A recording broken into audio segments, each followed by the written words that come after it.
Warga Kecamatan Banjarmasin Tengah dihimbau menggunakan hak pilihnya pada pemilu legislatif Pilpres 17 April 2019 nanti. Kada hanya itu, warga juga diajak mengenal warna dari 5 surat suara, yaitu untuk Capres, Cawapres, DPR RI, DPD RI, DPRD Provinsi, DPRD Kota, Wan Kabupaten. Nah, kalau ini wajib ada duitnya, ada bidang lain.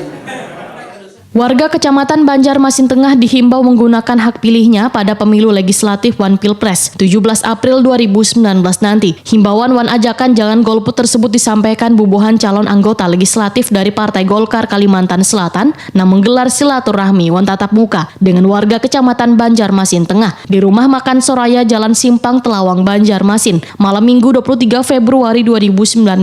Dalam kesempatan ini warga juga diajak mengenal warna dari 5 surat suara, yaitu Capres wan Cawapres, DPR RI, DPD RI, DPRD Provinsi, DPRD Kota wan Kabupaten. Ketua DPD Partai Golkar Banjarmasin Ananda Waitakoni Prima TV menyatakan, bila kegiatan ini kada hanya mengenalkan caleg dari provinsi, tapi juga mengenalkan caleg dari 5 kecamatan di Banjarmasin. Dengan adanya perkenalan ini, menurut Ketua DPRD Banjarmasin ini, maka warga mudah untuk menentukan pilihannya. Bahkan kegiatan di Banjarmasin Tengah ini, ujar Ananda, adalah titik terakhir karena sebelumnya dilaksanakan secara simultan di kecamatan lainnya.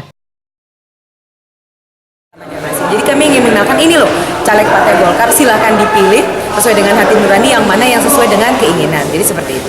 Bu, tapi tidak semuanya datang gimana, Bu? Kenapa? Memang ada di tengah aja atau malam ini atau gimana? Jadi kami sudah mengadakan ini secara simultan. Ini adalah titik terakhir. Jadi 4 kecamatan atau 4 dapil yang lain sudah kami laksanakan beberapa minggu yang lalu. Ini adalah titik terakhir. Sementara itu, caleg DPRD Provinsi Kalimantan Selatan Dapil Banjarmasin Chandra Bayu menyambut baik adanya acara silaturahmi wan tatap muka untuk memperkenalkan diri kepada warga. Karena perkenalan bubuhan caleg kepada pemilih ini adalah salah satu program Partai Golkar untuk mengajak warga menggunakan hak pilihnya pada pemilu 17 April 2019 nanti. Sehingga ajakan ini, ujar Chandra Bayu, menjadi salah satu upaya untuk menekan angka golput wan meningkatkan partisipasi pemilih dalam rangka mensukseskan pemilu 2019. Sebagai caleg, apa yang pian lakukan sudah Pak agar tidak ada golput tuh, Pak? Ya, tentunya kami sosialisasi di masyarakat. Kita laksanakan silaturahmi serta tatap muka dengan kader-kader juga, dengan masyarakat, sehingga kita akan menekan tingkat golput yang ada di Kota Banjarmasin.